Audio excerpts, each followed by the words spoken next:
Hey, greetings, Zelda 1 Randomizer fans. PDX Rex here again with another tutorial video. This time we're going to talk about buffet practice with a special guest. I know I'm supposed to be there. I know I'm supposed to lead by example. I know that. And I'm not shoving it aside, like it don't mean anything. I know it's important. I do. I honestly do. But we talking about practice, man. What are we talking about? Practice? We talking about practice, man. We talk, we talking about practice. We talking about practice. We ain't talking about the game. We talking about practice, man. When you come in the arena and you see me play, you see me play, don't you? You see me give everything I got, right? But we talking about practice right now. We talking about man. I hear you. I, it's funny to me too. I mean, it's strange. It's strange to me too. But we talking about practice, man. We're not even talking about the game, the actual game, when it matters. We talking about practice. Thanks, Alan. Yes, we are here today to talk about practice, specifically the buffet ROM practice. Um, so I'm getting the buffet ROM lined up here. As you can see, a bunch of stuff in the HUD at the top, the heads up display. So we're just going to talk a little bit about scrolling here at the beginning, right? And practice is a really huge part of getting better at Zelda 1 Randomizer. You're going to hear Shaddy talking about run seeds. You run seeds if you want to get better. And overall, that's totally correct. But if you want to get a details improvement in your game, you got to do detailed practice sessions. And the buffet is probably the place that you want to be. You can get into the buffet settings like I am here, and you can change what level you're in. You can, give yourself items. You can do a whole bunch of stuff in here, right? So, this is really the place to start your journey of practicing. So, the first thing that I like to do, and I used to do this when I first started out, and I don't do it as much anymore, but before every race, before every, tournament game that I played, I'd pop open the vanilla ROM or I'd pop open Buffet and I would practice screen scrolling. Right. And there's a whole bunch of video tutorials out there on how to figure out how to set up the screen scrolling. As you can see, if you see the white sword, you can use the sword buffer. If you see just the D pad is an unsword buffer scroll. Um, a lot of better tutorials on this. That's just kind of the real quick gist. But what I would do, pop this thing open, and I had a route. I had a scroll route, and you're going to see it here. And heads up, I'm re-recording the audio, but when I did this previously, I was talking and doing it at the same time. You're going to see me die a couple times, and that's what practice is about, right? You're not going to be perfect on every single practice session. You're going to die here and there, but for about 20 minutes every day, I did this for about a month straight. I did 20 minutes of scroll practice and 10 minutes of Ganon fighting practice. And I did this every day to get better. And we're going to talk about this over and over again. If you want to get better, you got to practice. Be that run seeds or practice what you're not good at. And I wasn't good at scrolling, so I practiced scrolling. And the kind of the biggest part about practice is, you got to practice in an environment that's conducive to learning, right? So if you pop up buffet, you know exactly what the enemies are on each screen. You got a pretty good idea where they're at. And this is how it translates over to the randomizer. If you aren't comfortable practicing in a setting that you know, you're going to be very uncomfortable playing in a setting you don't know. So what I'm trying to get at here is you want to practice and knowing what's coming at you, right? If you can't screen scroll when you know what the enemies are that are on that screen, how are you going to screen scroll if you don't know what the enemies are, right? So you kind of got to get those nerves out of the way of, hey, I know on this screen I need to stand here. I know this enemy's coming towards me. I know how much time I have to walk out to get the scroll off. Hey, look, death number one. Doodly doodly doodly doodly doo. So, yeah, that's kind of the big part about practice is practice in a setting you're comfortable in. So then when you get uncomfortable, you will be more comfortable with it. It's kind of my first kind of tip here. I'm going to take the shortcut to get back up to where I was now. But kind of like I said, I did 20 minutes a day, every day for about a month. Um, and that's how I got better. You know, you're going to see me miss some scrolls here. I missed that last one, got shot by a Lionel. It happens. You know, not everyone hits 100% of their scrolls. What you're trying to do here is you're trying to minimize the amount of scrolls that you miss, not hit every scroll that you want. I'm going to say it again. You're trying to minimize the amount of scrolls that you miss, not try to hit every scroll that you can. No one's going to hit every single scroll. No one's going to be 100% perfect. It's not going to happen. You know, we're all going to miss here and there. So just go into it understanding that you're not going to hit every one, but you're going to try to never miss.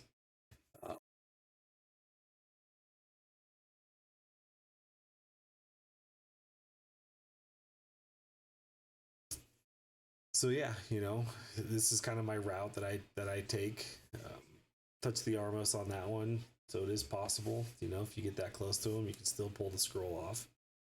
Um, we're gonna die one more time, and then we're gonna go do a little bit more focused practice here in a second. But as you can see, the lag on this screen is crazy. This is a good screen to practice lag.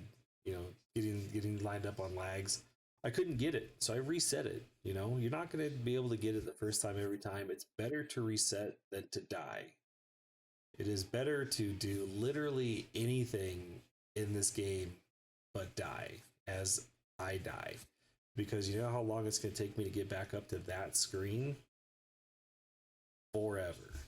I mean, you know, sometimes when you're practicing, you need to try and get out of, you know, your normal habits. This I'm going a different way this time. I'm gonna practice, you know, scrolling this way. Um, you know, you want to practice scrolling each screen from every side that you can, right? So this screen, obviously, there's no scrolling, but in this screen, you could scroll that left to right or right to left. You could go either way. This is a huge screensaver. Scroll right here, right? So yeah, you know, there's lots of screens to scroll. There's lots of ways to go. There's lots of, you know, ways to get lined up and do all that stuff. But the premise of it is, if you don't go and practice all these different screens, you're not going to get better at them. And you don't have to run a seed to practice this.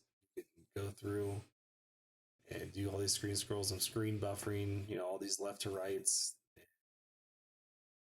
You know, it's just if you want to get better, say for the third or fourth time, gotta put the practice in. All right, we're getting back up to the top here. Didn't get shot by the Lionel. That's absolutely great.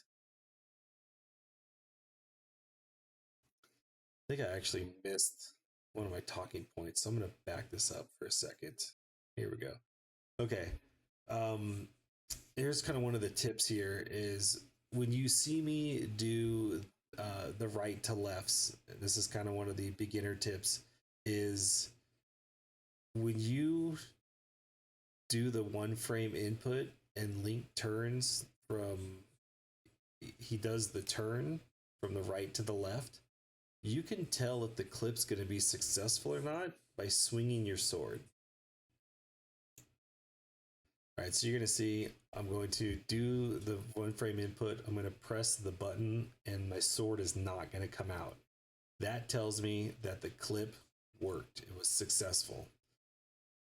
Now I'm going to do it again and you're going to see my sword come out. That means I missed the pixel and the clip failed. So that's kind of a big, you know, thing to help you when you first start going from right to left. From left to right, that's not going to work, but you have the extra, you know, pixel to buffer that one. So that one's a little bit easier to get. Okay. So, here we are back to getting into the last scrolls. I always like to in my scrolls doing what I refer to as a rec scroll because it's not too many people that do this in the randomizer. But if you do scroll this last screen, it will take you back to the start screen with all of your health intact. So if you're up and doing those checks in the top northwest corner, you got all your hearts and you don't want to up A and lose all your hearts, just do the scroll up there and it will take you back to the start screen. Not this screen. In randomizer, it's whatever screen you start on, and it will take you back to that screen. All right. So I pulled up the buffet wiki entry. A lot of great things in here. A lot of other practice ROMs as well. You got a bunch of other stuff that you can do there. But we're going to talk specifically about the README file. So this is what we're talking about: individual targeted practice. If you want to practice something like flipping, this is the place for you to go.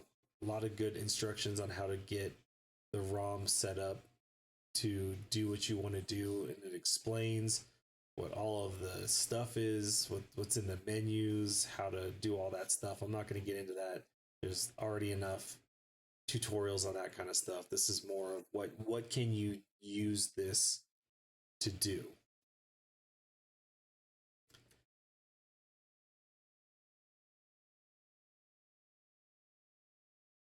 So the first thing that we had as an example here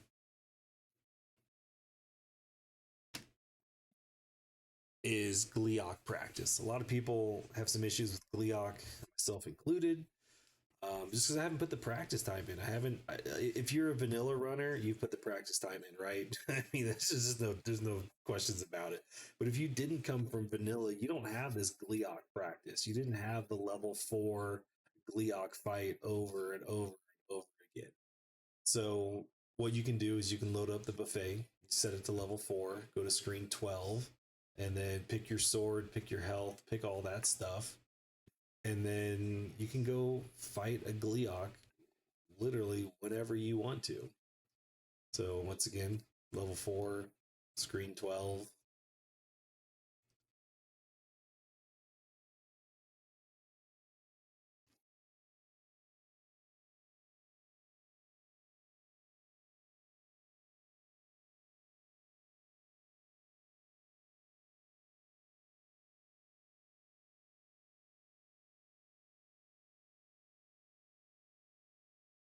Here we are.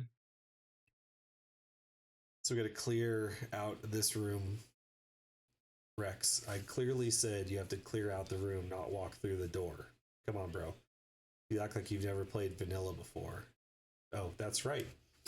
I've literally never played vanilla before. I've tried to do blue first ring route. I've never got past like level 5. So again, you don't have to be a vanilla runner to do this. You don't need those skills to transfer. You can play this game without that kind of knowledge. But here we go. Put you one room away from Gleeok, and here we are fighting him. Is 3 hearts and wood sword enough for me to beat this Gleeok? We're gonna soon find out. And the answer to that question is no, it's not. So what do I need to beat this Gleeok is kind of the basis for your practice. What do you need to win this fight? And I'm gonna tell you right now while I'm shooting this video, what I needed was some more hearts to get through talking and fighting at the same time. So you can go in, you can bump your hearts up, give yourself a couple more hearts. I gave myself 5 hearts, and I said, you know what, this is what I need. I can do this in 5 hearts. 5 hearts and beams, yeah, no problem. So just set what you need, and then take away when you get better, right? So you might set this, if you're just beginning, you might set this to 10 hearts and white sword. And then after, doing this 20 or 30 times, you give yourself 8 hearts and white sword. And then you you kill him another 10 times, and you give yourself 5 hearts and white sword. and then you go back to 10 hearts in wood sword, and then you go down to 8 hearts in wood sword. You know, just kind of give yourself what you need to be successful. And then when you become really successful, take away what you don't need to get better. We are going to fight Ganon first. So if you remember what I told you, I used to do 20 minutes of scrolling and 10 minutes of Ganon every day to get those two aspects of my game down before I moved on to any kind of other practice. So what I do is I go in, I get to level 9. You can see how to get there from the buffet readme, and you can turn Ganon on. You can see what he does, right? You don't have to fight Ganon blind. I would not recommend fighting Ganon blind. I would fight Ganon 10 minutes every day where you can see what he is doing, see his movements, read his movements, figure out what it is that he does and how you need to counteract that. Walk around, let him follow you, see what he does, see what kind of little quirks he has, and then that will open up your ability to fight him better. I wouldn't fight him up on the top like that, though. This is just for demonstration purposes. It's always better to fight him on the bottom because you're trying to get that 50-50 coin flip on if he's going to appear on the bottom left or the bottom right, which he always does. Once you stab him, he will never show up on the top. He'll never show up in the middle. He will always show up in the bottom left or the bottom right. So these are the things that you need to be able to see him do so that when he does it, when you can't see him, you know what he is doing. And that's how you'll see people fight Ganon so well, is because they know what he's going to do. They're literally just trying to win a 50-50 coin flip of, is he where I hope he is? That's the nearest spot to me. And then from there, it's, okay, well, he didn't show up there, so based on where I'm standing, where is he going to go next? And then I need to go find him. All right, so the last thing, like we were talking about, setting your overworld enemies or dungeon enemies or whatever. Here's an example. You could literally put Zol's gels on the overworld and just hit him around like punching bags. But this is great. Let's say that you've done your scroll practice, but you say, hey Rex, you know,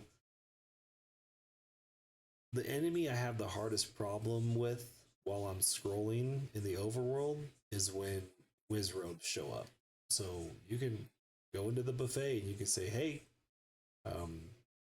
put some Wizrobes on every screen for me. So that way I'm not scared of them when I see them on the overworld and I'm trying to scroll. It's one of the biggest things I think about this is alleviating fear, right? Because you get to a screen and you kind of get a little scared because it's not what you're used to, and you're like, oh man, what am I going to do here? Like, I'm not used to this enemy being here. But you can totally practice that enemy being there as much as you want. So as we can see here, I set it up. I put the I put the guineas on because I'm old and I can't read numbers very well. But now that we've got the correct ghosts on here, you're going to see I put the blue ones on, but then it hit me like, you know what? The blue ones really aren't that scary because they get stuck up there and they get all janky and they get a little jittery. I'm not too worried about blue Wizrobes on the overworld. Orange Wizrobes, on the other hand, they're a little bit more freak you out a little bit more, right? Because they pop up at different intervals, they shoot at different intervals, they get you cornered in the trees like this. So it's kind of, you know, just put them on there and get to scrolling. You know, get your practice on, and that way you won't be scared. And if you die, then you die, right? Like if he dies, he dies. It's gonna happen. You know, we all die. We all get shot. The only person who's never died in a UNR seat ever is Caffey, so I mean, you're not him. So everyone else is gonna die. So it's best to practice and figure out how to get rid of that fear, because you've got that little buffer on the side of the screen where they can't touch you or hit you, right? The only one really that's kind of immune to that is Pole's voice. They can literally do whatever they want. but this is kind of the option here. And you can also set up groups of enemies too, right? If there's kind of preset groups that you can pick. So this one's some levers, some red and blue Lionels.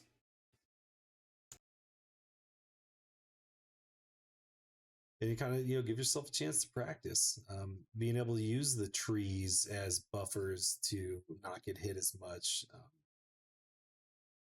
Understanding that if you don't get to the right side of these guys, they're going to shoot you in the face. Here's a good two block wide where you can get to the right hand side and they're not going to shoot you. But this is where you're going to get better at fighting enemies.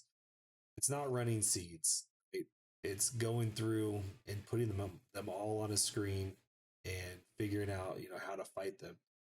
And sometimes it's not even about the enemies; it's about the screen, right? Maybe there's certain boards that you die a lot on. Maybe you need to go play those boards and reset them and say, hey, this screen here I don't do very well on, so let me stick a plethora of different enemies here and let me go ahead and fight them and see where the best places to stand, where I need to go, how do I fight different enemies here. A lot of good things you can do in the buffet for combat. A lot of people are going to tell you Ancient Dungeons is the best thing for combat, and I don't agree. I love Ancient Dungeons. I think it's great, but it's all just dungeons, and it's not dungeons you would ever use in the randomizer. They have different blocks, different places. So I think Buffet is a better tool for combat practice because you can actually have real scenarios that you will run into with the randomizer. All right, the last thing that we kind of have for practicing is, and then you can go and you can clear enemies or whatever, which I did here because I'm going to do some clipping. So there's kind of one specific clip I wanted to talk about that I think is pretty valuable that a lot of people don't talk about, and that is a horizontal moat clip. And so I had to get into level 7 to get a horizontal moat set up. And it's in this next room here. But there's going to be times where you have enemies on the side of a moat that you can't reach because all you have is a sword with no beams. And so just like doing a horizontal ladder clip or whatever, you can clip into the moat and you can reach enemies this way. And you can do this in vertical shoot rooms as well. It's not just on moats, but instead of having to walk out and try to reset the room or go kill other enemies to get hearts, to get beams or whatever, there's things that you can do. And this is a good one to practice. I'm not going to go into every single clip. Our boy Custom has done almost all of the clips in his video that is linked on the clipping page in the wiki. But this is kind of stuff that you can do in the buffet in a very short, compact, and sweet video.